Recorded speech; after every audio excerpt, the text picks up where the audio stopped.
नमस्कार मंडळी, शानदार मराठी रेसिपीमध्ये सर्व खवय्यांचे मनापासून स्वागत आहे। तर आज मी तुम्हाला मान्सून स्पेशल म्हणजे पावसाळी भजी बनवून दाखवणार आहे, एकदम वेगळ्या प्रकारे। बाहेरून एकदम कुरकुरीत कांदा भजी सारखी आणि कांदे सुद्धा वापरणार आहे आणि मधून एकदम सॉफ्ट, एकदम नवीन पद्धत आहे आणि एकदम भन्नाट आणि तितकीच चवीला एकदम चवदार लागते। एकदा ही रेसिपी ट्राय करा आणि तुमची प्रतिक्रिया मला कमेंट बॉक्स मध्ये नक्की कळवा। एक पॅन घ्यायचा आहे आणि त्या पॅन मध्ये आपल्याला 2 ते 3 चमचे तेल घ्यायचे आहे। पोहे खायच्या चमच्याने तेल घ्यायचं, तुम्ही बटर वापरला तरी चालेल। तेल व्यवस्थितपणे गरम झालं की याच्यामध्ये आपल्याला 1 चमचा मिक्स मोहरी जिरा टाकायचा आहे। मोहरी जिरा चटकायला लागले की इथे आपल्याला 2 चमचे ठेचा घ्यायचा आहे। हा ठेचा मी 4 ते 5 हिरव्या मिरच्या, 5 ते 6 लसणाच्या पाकळ्या व 1 इंच आल्याचा बनवलेला आहे। तुम्ही वाटलं तर आलं लसणाची पेस्ट आणि बारीक कापून 2 ते 3 हिरव्या मिरच्या वापरला तरी चालेल, पण ठेचा बनवल्याने स्टफिंगची चव एकदम जबरदस्त येते आणि भजी खायला चवदार सुद्धा लागते। म्हणून ठेचा बनवून घ्या आणि चांगल्या प्रकारे ठेचाचा कच्चेपणा जाईपर्यंत आपल्याला काही सेकंद परतून घ्यायचं आहे। तर मंडळी, तुम्ही लहान मुलांसाठी स्पेशली ही भजी बनवत असाल तर तिखट थोडंसं कमी वापरलं तरी चालेल। असं काही सेकंद परतून घेतलं की तिखटपणा या मसाल्याचा कमी होतो। आता इथे यावेळेस आपल्याला पाव किलो बटाटे किसून घ्यायचे आहे। त्याला हाताने मॅश करून घेऊ नका, किसून घ्या, कारण की ह्याच्या गाठी राहायला नाही पाहिजे। रंग चांगला येण्यासाठी पाव चमचा हळद पावडर आहे, चवीनुसार मीठ आहे। आता ह्या सर्व मसाल्यांना म्हणजेच की या बटाट्याला ह्या मसाल्यामध्ये चांगल्या प्रकारे एकजीव करायचे आहे। बटाटे उकडून घेतलेले आहेत, नाहीतर तुम्ही समजाल कच्चेच बटाटे आहेत। 4 ते 5 मीडियम साईजचे बटाटे आहेत। मी माझ्या क्वांटिटीनुसार ही स्टफिंग बनवत आहे। तुमच्या घरी जास्त व्यक्ती असेल, म्हणजे फॅमिलीमध्ये मेंबर जास्त असेल तर तुम्ही ही भाजी जास्त प्रमाणात बनवू शकता, मग त्याला मसाले सुद्धा जास्त लागतील। तर पाहू शकता मंडळी, अशी गुळगुळीत भाजी तयार झालेली आहे। आता शेवटी आपल्याला बारीक कापलेली कोथिंबीर टाकायची आहे आणि चांगल्या प्रकारे ह्याला एकजीव करून घ्यायचा आहे। एकदम झटपट अशी भाजी तयार झालेली आहे। तुम्ही हातानेच बटाटे मॅश करणार तर त्याच्यामध्ये मोठ्या मोठ्या गाठी असणार, मग त्या गाठी विरघळणार नाहीत। म्हणून कधीही ही भजी बनवताना तुम्हाला बटाटे किसूनच घ्यावे लागतील। आणि चांगल्या प्रकारे ही स्टफिंग तयार झालेली आहे। आता ह्याला एका प्लेटमध्ये काढून थंड करून घेऊया आणि जोपर्यंत ही स्टफिंग थंड होते तोपर्यंत आपण फटाफट पुढची तयारी करून घेऊया। तर मंडळी, इथे भजीसाठी आपल्याला आता पीठ तयार करून घ्यायचं आहे। त्यासाठी एक भांडं घ्यायचं आहे आणि त्याच्यामध्ये आपल्याला गाळणी ठेवायची आहे। आणि ह्याच्यामध्ये मी 1 कप बेसन घेतलेलं आहे आणि ही वाटी मी कपाच्या मापाप्रमाणे सेट करून ठेवलेली आहे। वजनी प्रमाणामध्ये 150 ग्रॅम बेसन आहे। आता ह्यासोबतच भजीचा कुरकुरीतपणा टिकून राहण्यासाठी इथे आपल्याला त्याच वाटीने पाव वाटी तांदळाचं पीठ घ्यायचं आहे। या दोन्ही जिन्नसांना आपल्याला चांगल्या प्रकारे चाळून घ्यायचं आहे। चाळून घेतल्याने पीठ एकदम हलकं फुल होतं, शिवाय बेसनामधल्या गाठी विरघळून जातात, म्हणून चाळून घेणं महत्त्वाचं आहे। तर मंडळी पाहू शकता, चाळून सुद्धा घेतलेलं आहे आणि थोडेसे बारीक बारीक हे असं कण उरलेले आहेत, म्हणजे बेसन कधी कधी नीट दळलं जात नाही, त्याचे कण राहिले जातात, म्हणून हे कण बाहेर काढायचे आहेत आपल्याला।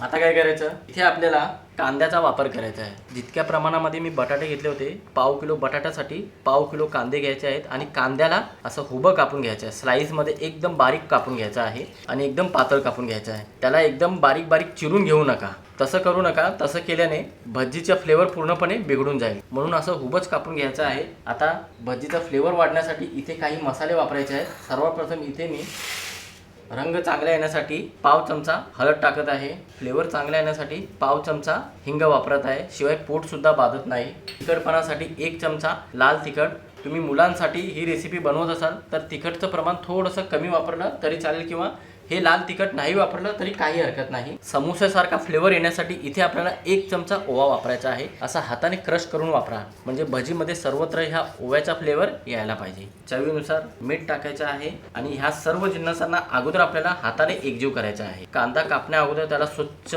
धुवून घ्यायचा आहे, मगच आपल्याला कांद्याला या बेसनमध्ये टाकायचं आहे। आणि पीठ आपल्याला जसं आपण कांदा भजीसाठी बनवतो ना पीठ, तसं बनवायचं नाही। पीठ एकदम वेगळं आहे आणि एकदम घट्टसर आहे, म्हणून ही स्टेप तुम्ही स्किप करू नका। व्हिडिओ पूर्ण पहा आणि व्हिडिओ आवडल्यास सबस्क्राईब नक्की करा। सबस्क्राईब केल्यानंतर बाजूची घंटी नक्की दाबा, जेणेकरून प्रत्येक व्हिडिओचं नोटिफिकेशन सर्वात अगोदर तुम्हाला भेटेल। असं पिठामध्ये कांदा चांगल्या प्रकारे एकजीव झालेला आहे आणि कांद्याला मस्तपैकी ही कोटिंग लागलेली आहे। आता इथे आपल्याला भरपूर प्रमाणात कोथिंबीर सुद्धा वापरायची आहे आणि सोबतच थोडं थोडं पाणी वापरायचं आहे। जास्त पाणी वापरू नका, थोडं थोडं पाणी वापरून घट्टसर बॅटर तयार करा। तर मंडळी, हाताला जास्त ही स्टफिंग चिटकते, म्हणून थोडंसं तुम्ही कांद्यामध्ये बेसन एकजीव केलं तर ह्याला चमच्याने चांगल्या प्रकारे पाणी टाकून असं घट्टसर बॅटर तयार करून घ्यायचं आहे। पाहू शकता मंडळी, ह्याची कन्सिस्टन्सी इतकी घट्ट पाहिजे, अजिबात ह्याच्यामध्ये पातळपणा नाही पाहिजे, नाहीतर तुमची भजी चुकण्याची 100% खात्री आहे। आता ह्याला थोडा वेळ बाजूला ठेवून आणि पुढची तयारी करून घेऊ।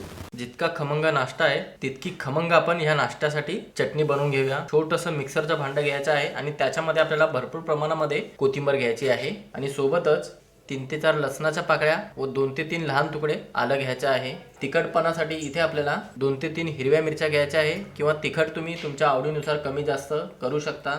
आता इथे मी पाव वाटी बारीक शेव वापरत आहे. पूर्णपणे ऑप्शनल आहे, पण अशा पद्धतीने तुम्ही हिरवी चटणी बनवून पहा. खरंच मंडळी भरपूर खमंग लागते. चटणीच्या बाइंडिंगसाठी 2 चमचे फुटाणे वापरायचे आहेत, म्हणजेच की डाळवा. तुमच्याकडे फुटाणे नसेल तर 2 चमचे भाजलेले शेंगदाणे किंवा भाजलेल्या शेंगदाण्याची पावडर वापरू शकता. चवीनुसार मीठ टाकल्यावर आता ह्या जिन्नसांना आपल्याला पाणी न वापरताच अगोदर एकदम बारीक वाटून घ्यायचं आहे. अगोदरच तुम्ही पाणी वापरला तर बारीक वाटलं जाणार नाही, म्हणून अगोदर एकदम बारीक वाटायचं आहे. मग गरजेनुसार तुम्हाला चटणी कशी खायला आवडते, पातळ किंवा घट्ट, त्यानुसार पाणी वापरून एकदम बारीक पुन्हा वाटून घ्यायचं आहे. तर मंडळी पाहू शकता चटणी वाटून तयार झालेली आहे आणि ह्याची कन्सिस्टन्सी सुद्धा पाहू शकता. ना जास्त घट्ट आहे ना जास्त पातळ आहे, मध्यम टाईपमध्ये ह्याची कन्सिस्टन्सी ठेवलेली आहे. ह्याला फोडणी देण्याची काहीच गरज नाही. हे अशीच एकदम खमंग लागते आणि दिवसभर सुद्धा टिकून राहते. तुम्ही वाटलंच तर ह्याच्यामध्ये आंबूसपणा वाढण्यासाठी 1 लिंबाचा रस किंवा थोडीशी चिंच किंवा 1 चमचा दही वापरू शकता, किंवा तुम्ही असंच बनवलं तरी काही हरकत नाही. चटणी पूर्णपणे तयार झाली की थोडा वेळ आपण ह्याला बाजूला ठेवू. तर मंडळी इथे 5 ते 6 असे मी ब्रेडचे स्लाइस घेतलेले आहेत. तुम्ही ब्राऊन ब्रेड घेतलं तरी चालेल. आता ह्या ब्रेडच्या कडाला आपल्याला कापून घ्यायचे, जे कडक कडक असतात ना ते कापून घ्यायचे आहे आणि ह्या ब्रेडला चांगल्या प्रकारे लाटून घ्यायचा. एकदम पातळ करायचं आहे, म्हणजे ते आरामात वळायला पाहिजे. म्हणजे आकार देताना आपल्याला प्रॉब्लेम व्हायला नाही पाहिजे, त्याला तडा द्यायला नाही पाहिजे, म्हणून चांगल्या प्रकारे असं लाटून घ्या आणि एकदम पातळ करून घ्या. जेवढे पण ब्रेडचे स्लाइस असतील तुमच्याकडे त्याला ही कृती महत्त्वाची आहे, त्याला लाटून घेणं महत्त्वाचं आहे. तर मंडळी पाहू शकता असं एकदम आपल्याला पातळ करायचं आहे, एखाद्या कापडासारखं. असं पातळ केल्यावरच ह्याला आकार देताना काहीच प्रॉब्लेम येत नाही. आता काय करायचं, जी बनवून ठेवली होती बटाट्याची स्टफिंग ती ह्याच्यावर हलक्या हाताने पसरवून घ्यायचं आहे. जास्त जाड थर पसरवायचा नाही, एकदम पातळ थर पसरवायचा आहे. आणि ही स्टफिंग पसरवण्याआधी तुम्हाला आवडत असेल तर ह्याच्यावर टोमॅटो केचप सुद्धा पसरवू शकता. म्हणजे मुलांना आवडत असेल, मुलं खात नसतील तिखट, तर तुम्ही ह्याच्यावर टोमॅटो केचप पसरवून मग ही स्टफिंग हलक्या हाताने असं पातळ थर पसरवून घ्यायचं. जसं मी व्हिडिओमध्ये कृती दाखवत आहे तशीच कृती करायची आहे. जास्त बटाटा सुद्धा लावायचा नाही, म्हणजे जास्त जाड करायचं नाही, एकदम पातळ थर बनवून घ्यायचा आहे. पाहिलं ना, असं एकदम पातळ थर चमच्याने हलक्या हाताने पसरवून घ्यायचा आहे. आता काय करायचं, ह्याला एकदम बारीक रोल करायचा आहे. ब्रेडला लाटून घेतल्यामुळे आरामात ह्याचा आपण रोल करू शकतो. असे सर्व रोल अगोदर आपल्याला तयार करून घ्यायचे आहे. अजिबात ह्याला तडा गेलेला नाही किंवा ह्याला भेगा सुद्धा पडल्या नाहीत. असे रोल तयार झालं की मंडळी आता काय करायचं, ही जी आपण कांद्याची स्टफिंग बनवली होती ना ती ह्याला असं चांगल्या प्रकारे चिटकवून घ्यायची आहे, म्हणजे ह्याला कोटिंग करायची आहे. ह्याला तुम्ही ब्रेड रोल सुद्धा बोलू शकता किंवा वेगळ्या प्रकारची कांदा भजी सुद्धा बोलू शकता. असे रोल अगोदर पूर्णपणे आपल्याला तयार करून घ्यायचं किंवा असं डीप करायचं आहे. आणि डीप करून हे कांदे आपल्याला असं या रोलला चिटकवून घ्यायचं आहे. चांगल्या प्रकारे कोटिंग लागायला पाहिजे, म्हणून आपल्याला कांद्याचं पीठ म्हणजे हे बेसनचं पीठ आपल्याला पातळ बनवायचं नाही, एकदम घट्टसर बनवायचं. पातळ बनवलं की पीठ ह्याच्यावर चिटकणारच नाही. पाहू शकता असं आपल्याला रोल बनवून घ्यायचे आहे. अगोदर सर्व रोल तयार करून घेऊ, मगच ह्याची पुढची कृती आपण लगेच पाहूया. तर मंडळी इथे मी अगोदरच तेल गरम करून घेतलेलं आहे. ना जास्त कडकडीत गरम पाहिजे ना एकदम कमी गरम पाहिजे. मी एक कांदा टाकून पाहत आहे, अशा बुडबुड यायला पाहिजे, कांदा काळा पडायला ना पाहिजे. तेल चांगल्या प्रकारे गरम झालं, एक रोल आपल्याला सोडायचा आहे. आणखीन एक बसत असेल तर आणखीन एक रोल तुम्ही या तेलामध्ये हळवारपणे सोडू शकता आणि एका बाजूने चांगल्या प्रकारे याला फ्राय होऊ द्या 1 मिनिटापर्यंत. वाटलं तर तुम्ही वरतून असं तेल सोडू शकता कांदा चांगल्या प्रकारे रोलला चिटकण्यासाठी. तुम्ही थंड तेल वापरलात तर काय होणार, पूर्ण तेलामध्ये कांदा सुटला जाईल. म्हणून जास्त थंड तेल करायचं नाही, म्हणजे कोमट तेल आपल्याला गरम करायचं नाही. चांगल्या प्रकारे गरम करून घ्या, धूर निघाला नाही पाहिजे फक्त. आणि हे रोल तळताना गॅसला मध्यम ठेवायचं आहे. आणि एक महत्त्वाची टिप, जेव्हा तुम्हाला हे रोल तळायचे असतील तेव्हाच आपल्याला पिठामध्ये ब्रेड बुडवायचा आहे, त्याला चांगल्या प्रकारे कोटिंग करायचं आहे. तुम्ही अगोदरच असे रोल तयार करून ठेवलात तर ह्याला पाणी सुटणार पिठाला, आणि कोणत्याही प्लेटामध्ये ठेवलात तर त्या प्लेटाला संपूर्ण कांदा आणि बेसन चिटकला जाईल. म्हणून जेव्हा तळायचं असेल तेव्हाच तुम्हाला ब्रेडला बेसन कोटिंग करायचं आहे. चांगल्या प्रकारे 2 ते 3 मिनिटापर्यंत आलटून पलटून ह्याला हलकासा रंग वेगळा होईपर्यंत आणि कुरकुरीतपणा येईपर्यंत तळून घ्या. तर मंडळी आपण पाहू शकता 3 ते 4 मिनिटापर्यंत मस्त हे रोल फ्राय झालेले आहेत. थोडासा वेळ द्या आणि चांगल्या प्रकारे उलटून पालटून तळून घ्या आणि मस्त असा कुरकुरीतपणा सुद्धा आलेला आहे. आता ह्या रोलला बाजूला काढतो आणि अशाच पद्धतीने उरलेले रोल सुद्धा तळून घेतो.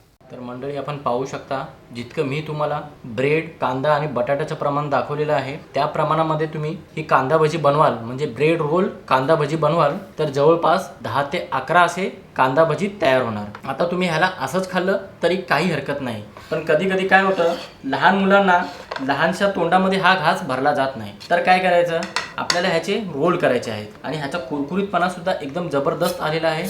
पाहू शकता मस्त असा कुरकुरीतपणा आलेला आहे आणि मधून एकदम सॉफ्ट। ह्याला 1-1 इंचाच्या गॅपवर आपल्याला कापून घ्यायचा आहे। थोडासा चाकू आपल्याला धार करून घ्यायचा आहे। चाकू धार असला की फटाफट कापलं सुद्धा जातं आणि ह्याचे लेयर सुद्धा एकदम चांगले पडतात, म्हणून चाकू एकदम धार घ्या आणि गरमागरम ही भजी खायला वेगळीच मजा। मस्त असा पहिल्या पावसामध्ये चहाची चुस्की मारत मारत असा मस्त कांदा ब्रेड रोल तुम्ही सुद्धा बनवू शकता। लेयर पाहू शकता किती जबरदस्त असा लेयर आलेला आहे। एकदा खाल्लात तर ही भजी अजिबात तुम्ही विसरणार नाही। आठवड्यामधून 2 ते 3 वेळा नक्की बनवला। तर मंडळी, आजची रेसिपी कशी वाटली नक्की कळवा, तुमची प्रतिक्रिया मला कमेंट बॉक्समध्ये